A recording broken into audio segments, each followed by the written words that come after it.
Muy buenos días amigos y amigas, bienvenidos de regreso a su calendario económico de Bitcoin. Yo soy Mauricio Di Bartolomeo, cofundador de Leden, y como todas las semanas les traemos el mejor resumen de análisis y noticias que necesitas para arrancar la semana en Bitcoin.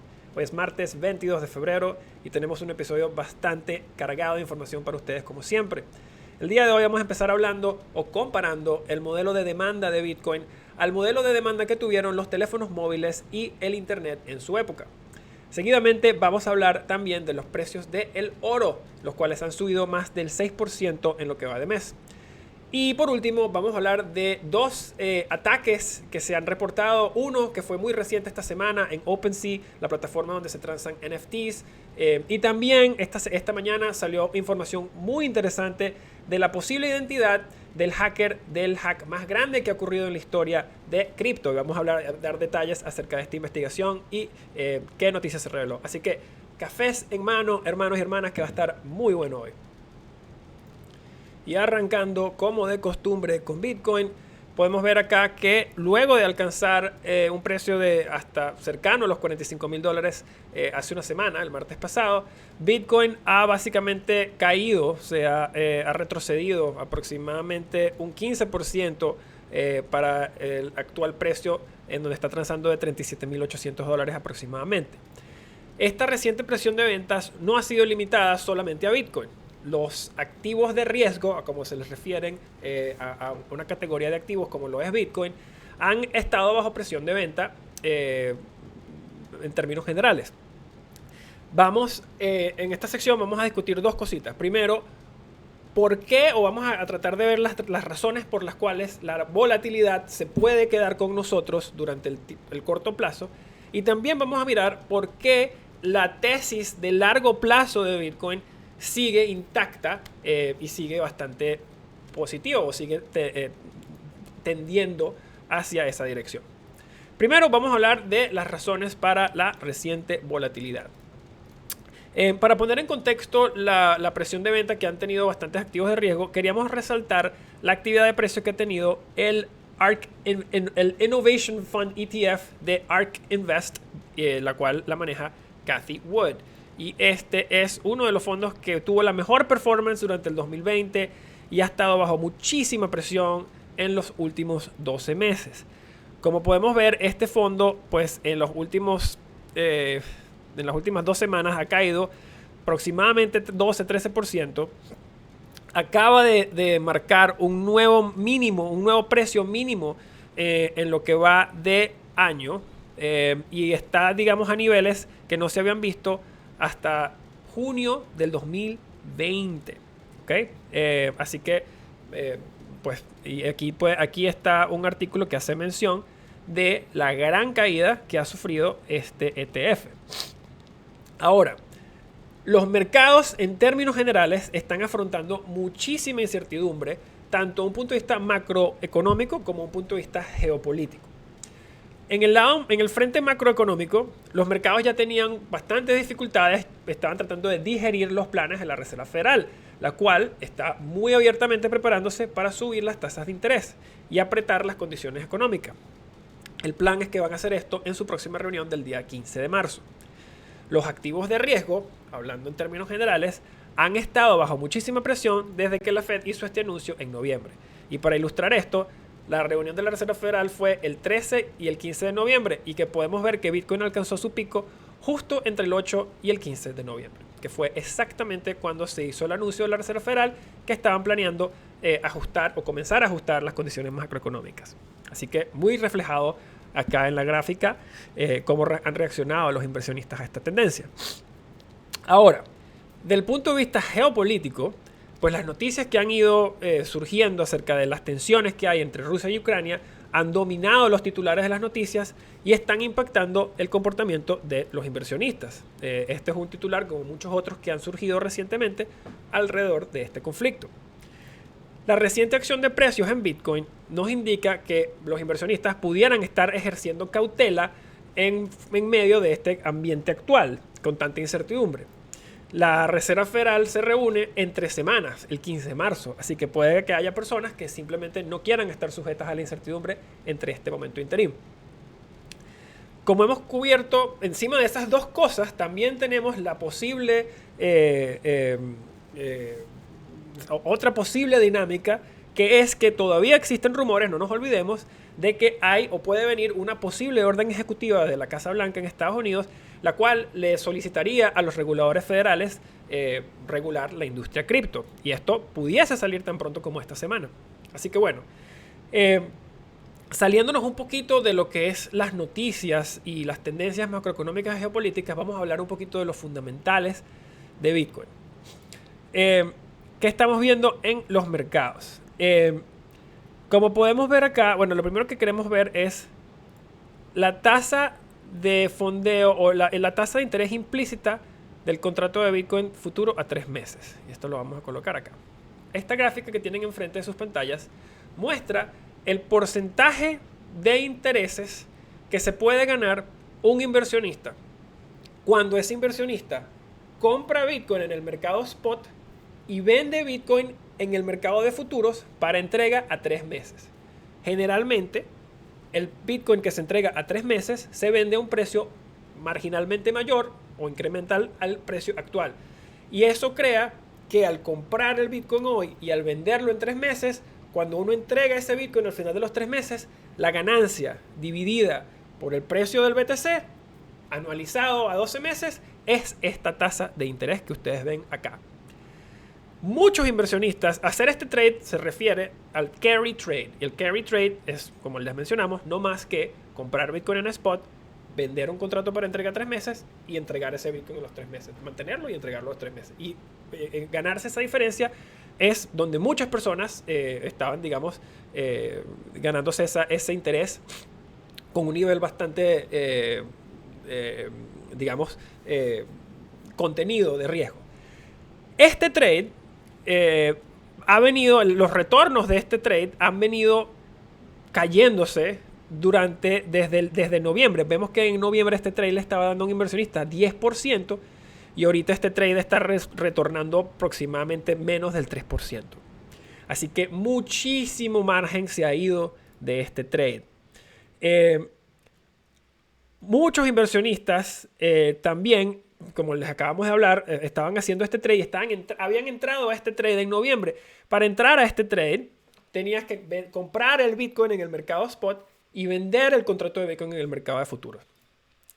Para cerrar ese trade, si no quieres esperar a que se entregue, los inversionistas tienen que comprar otra vez el contrato de 3 meses y vender el Bitcoin en el mercado de spot. Esta dinámica de inversionistas que están básicamente cerrando básicamente recomprando el futuro y vendiendo el Bitcoin en el spot, esto lo que hace es que le causa más presión hacia la baja en el precio de Bitcoin en spot, porque hay inversionistas que están comprando futuro, vendiendo spot para cerrar ese trade, y el resultado en el mercado es que sale una venta de spot, lo cual suprime el precio. Para que entendamos un poquito mejor esta dinámica, ¿y qué tan grande es esta dinámica? Esta gráfica que tienen acá es el interés abierto de contratos de futuros de Bitcoin. Como pueden ver acá, lo que se puede ver acá, vamos a abrir esto de la última semana. Vamos a poner aquí en la gráfica semanal. Como podemos ver acá en la gráfica semanal, al principio de esta semana habían 15.600 millones de dólares en contratos abiertos. Hoy hay 13.300 millones de dólares. Eso quiere decir que se han cerrado aproximadamente 2.000 millones de contratos de futuros en Bitcoin en los últimos 7 días. Si asumimos que algunos de estos inversionistas estaban participando en este carry trade, pues ellos tendrían que haber recomprado el contrato en futuro cerrando el interés abierto, lo cual crea que esta línea se reduzca, y luego salir a vender el Bitcoin en el mercado de spot, como ya hemos hablado. Esto causa, overall, presión en los precios de Bitcoin en el spot. La otra cosa que es interesante resaltar acá es que aunque han bajado, aunque se ha vendido, 2.000 millones en la última semana, todavía a 13.300 millones de interés abierto, ese nivel de contratos está muy elevado relativo a históricos, queriendo decir que esta tendencia pudiera continuar si más inversionistas buscan hacer cosas similares. Otra cosa que es interesante notar acá es que por más que el precio ha caído, el interés de las personas para colocarse cortos Bitcoin, las personas que están buscando que el precio baje para ganar, o sea, porque están de verdad, esperan que el precio baje, vemos que el número absoluto de personas con posiciones cortas no ha surgido tanto relativo al precio que ha caído y vemos que todavía se encuentra por debajo del nivel de posiciones cortas que habían en noviembre, incluso cuando el precio está transando muy por debajo de esto. Lo que quiere decir es que esto se puede interpretar como que no es que los inversionistas necesariamente se están apalancando y buscando que Bitcoin caiga, sino que están ejerciendo cautela y no quieren estar expuestos a cualquier posible volatilidad que pueda venir al corto plazo. Cambiando un poquito la velocidad y saliéndonos un poquito de corto plazo y mirando al modelo de Bitcoin de demanda, como habíamos hablado, queríamos compartir una gráfica que fue publicada por Jurrien Timmer de Fidelity durante la semana pasada y nos pareció bastante interesante al punto que queríamos compartirla con ustedes. Como pueden ver, en esta gráfica se compara, Timmer compara la demanda de Bitcoin utilizando su precio, el precio de Bitcoin y la cuenta de direcciones que tienen balances más grandes de cero, y la compara con el modelo de crecimiento que se vio durante la penetración de teléfonos móviles y el crecimiento del Internet. Como pueden ver de la gráfica, pues la tendencia y el camino para los efectos de red que pueda tener Bitcoin, pues se ven bastante intactos y parecen estar tendiendo de una manera muy similar a lo cual lo hicieron los teléfonos móviles y el Internet. Así que, aunque es fácil a veces perdernos en tantas noticias y tanta volatilidad en el corto plazo, a veces es bueno hacer zoom out, elevarse a 30.000 pies de altura para mirar a Bitcoin como un fenómeno tecnológico y monetario de múltiples décadas, que es lo que verdaderamente es. Pasando a nuestro análisis del S&P 500, vemos que los mercados capitales se mantienen bajo presión dadas pues el actual trasfondo macroeconómico y geopolítico que ya veníamos hablando. La Reserva Federal pues está tratando de batallar contra la inflación en los Estados Unidos y los analistas en JP Morgan ahora esperan que la Reserva Federal tenga que elevar tasas de interés hasta 9 veces hasta marzo del 2023 y cada incremento de tasas serían de 25 puntos base. Esta semana tenemos un par de discursos de la Reserva Federal, aunque ya la mayoría de los inversionistas pues están esperando que el primer incremento de tasas de la Fed va a venir durante su reunión en marzo, la cual es el 15 de marzo. Ahora, si empezamos a entretener este escenario que se pinta JP Morgan y ellos esperan que la tasa de overnight suba 9 por 25 puntos base, es esencialmente 2.25% sería la tasa de overnight entre acá y marzo del 2023. Para poner las cosas en contexto, el bono de 30 años de Estados Unidos está rendiendo 2.25% actualmente. Queriendo decir que si el escenario que se pinta JP Morgan es cierto, pues si la Fed quiere subir la tasa de overnight a 2.25, esto quiere decir que la tasa de 30 años tiene que subir muchísimo más que eso. De otra forma, pues la curva la curva de los intereses de los Estados Unidos va a estar completamente plana. Overnight 2.25%, a 30 años 2.25%. Y eso nunca ocurre típicamente, o si ocurre es porque hay algo que no está bien. Así que lo que quiere decir esto es que muy probablemente se va a elevar bastante esa tasa de 30 años o la curva va a quedar bastante plana. Cualquiera de los dos resultados pues no son ideales. Elevar las tasas de interés tiene un impacto muy negativo en la economía. Primeramente, reduce la velocidad de crecimiento de los precios de las casas, de las propiedades en los Estados Unidos. Y esta es una gráfica que existe que es muy muy buena, que la compartió Macro Alf durante el fin de semana. Esta gráfica compara el costo de una hipoteca invertido. O sea, esta línea naranja representa el costo de una hipoteca y está invertida, queriendo decir que cuando la línea naranja baja, quiere decir que la hipoteca se ha vuelto más cara. Y cuando la línea naranja sube, quiere decir que la hipoteca se ha vuelto más barata.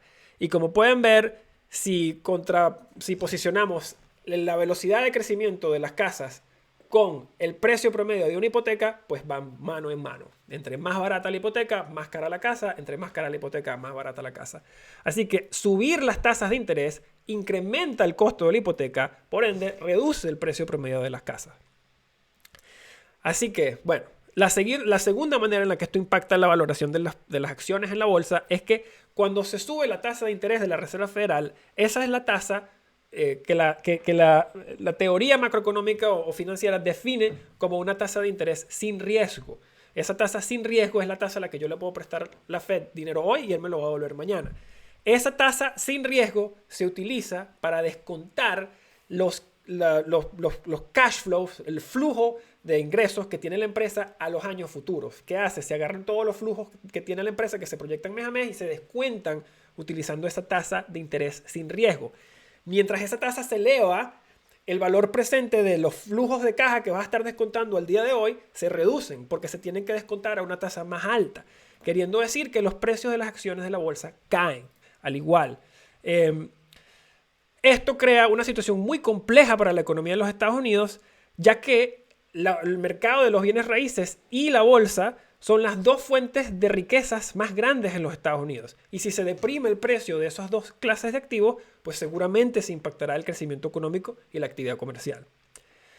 Esencialmente, la Reserva Federal está tratando de crear una reducción económica sin generar una recesión económica. Y como lo pone Zoltan Poznar, analista de Credit Suisse, que escribió un artículo fenomenal la semana pasada, la Reserva Federal nunca ha podido lograr esto. Cada vez que tratan de frenar un poquito la economía, generan una recesión. Así que es lo que muchas personas están mirando con mucha cautela. Ya el debate no es si la Reserva Federal va a levantar las tasas o no el 15 de marzo. El debate ha pasado a ser qué tan alto las va a levantar. Incluso si vemos una descalación o una mejoría en las tensiones entre Rusia y Ucrania, el alivio que se pueda ver en la bolsa de valores pudiera ser muy corto, ya que la presión de las tasas que vienen subiendo y de la acción que tiene que tomar el Fed puedan ser muy difícil de reponerse. O sea, va a ser que el mercado va a tener mucha dificultad reponiéndose de este camino por el que va la Reserva Federal. Pasando a nuestro análisis del oro, vemos que el oro tuvo una semana fenomenal la semana pasada, surgiendo 2,14%, sobrepasando los $1.900 por onza. Y vemos que en estos últimos 28 días, pues ha subido más del 6,5% en los últimos 28 días. Para un mercado, un activo que pesa más de 10 trillones de dólares, pues es bastante significativo este aumento. La acción de precios, pues obviamente ha estado en parte motivada por las tensiones geopolíticas que hemos visto.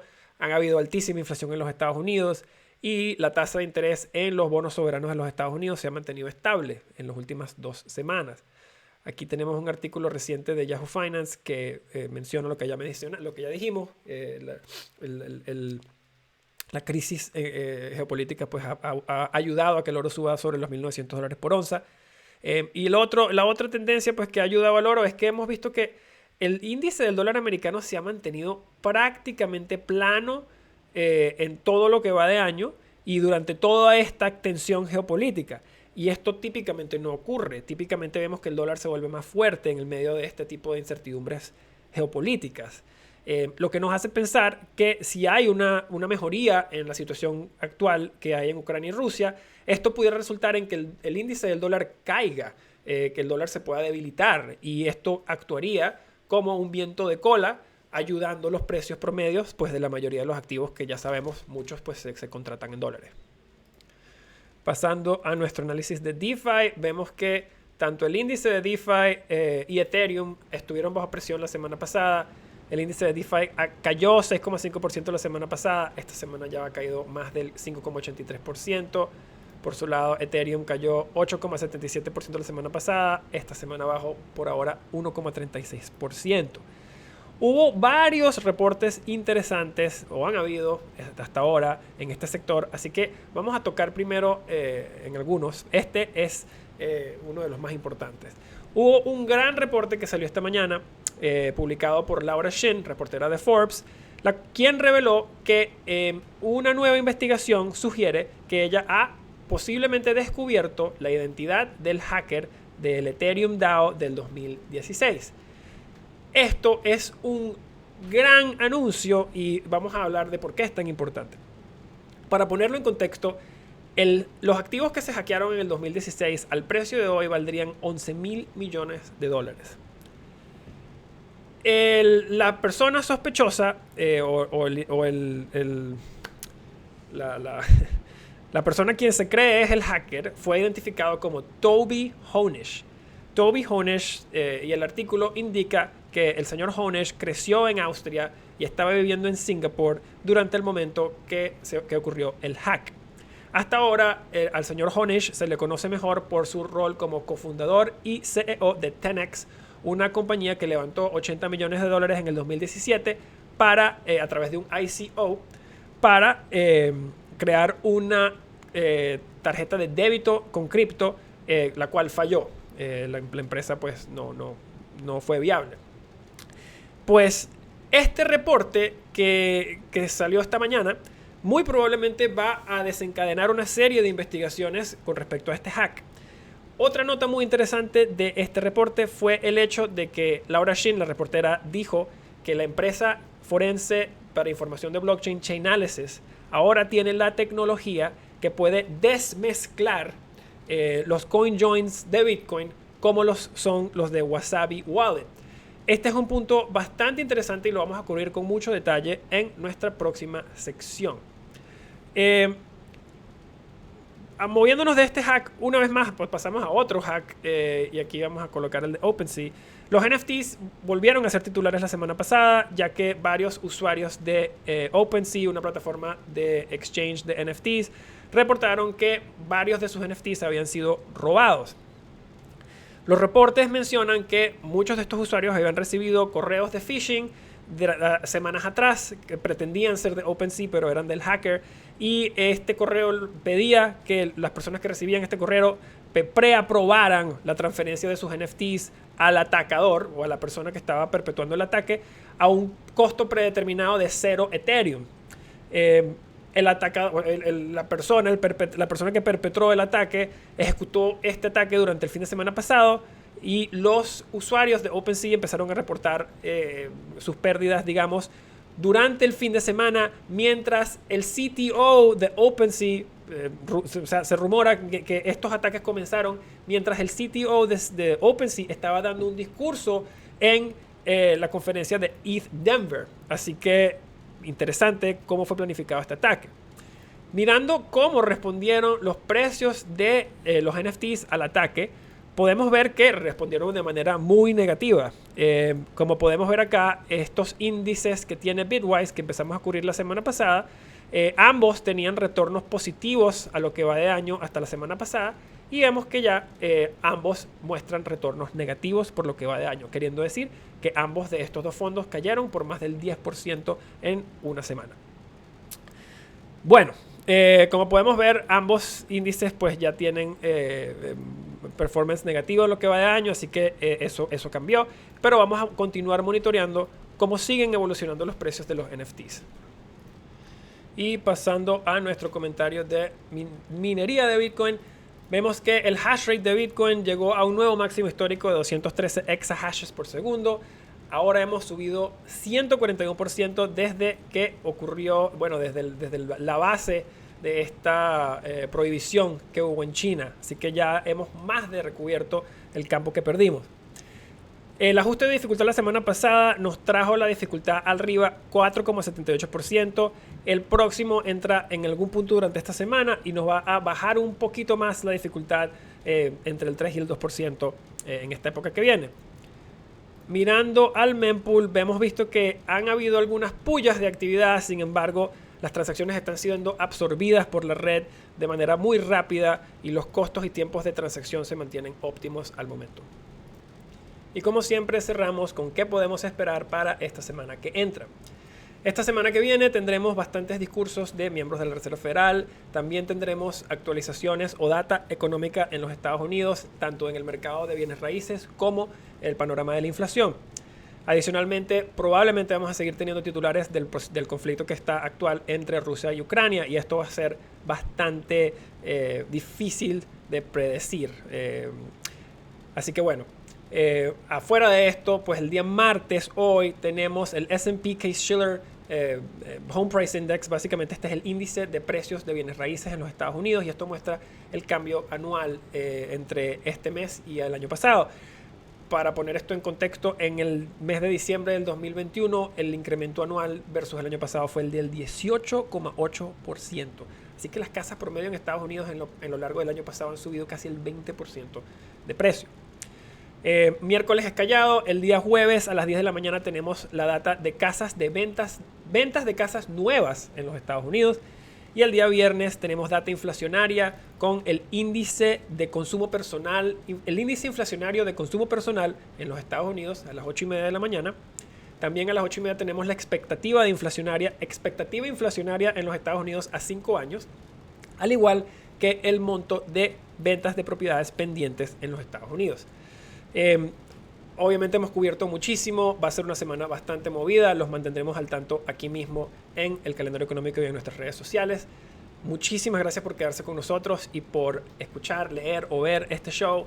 Si disfrutaron algo, si se rieron, si aprendieron algo, los invito a que le den manito arriba, se suscriban a nuestro canal y lo compartan con sus amigos. Si todavía no tienen una cuenta en Leden, los invito a que visiten leden.io y aprendan cómo pueden empezar a ganar la mejor tasa de interés para sus activos favoritos, Bitcoin y USDC, al igual que la mejor tasa en créditos en dólares si necesitas liquidez y no quieres vender tus Bitcoin.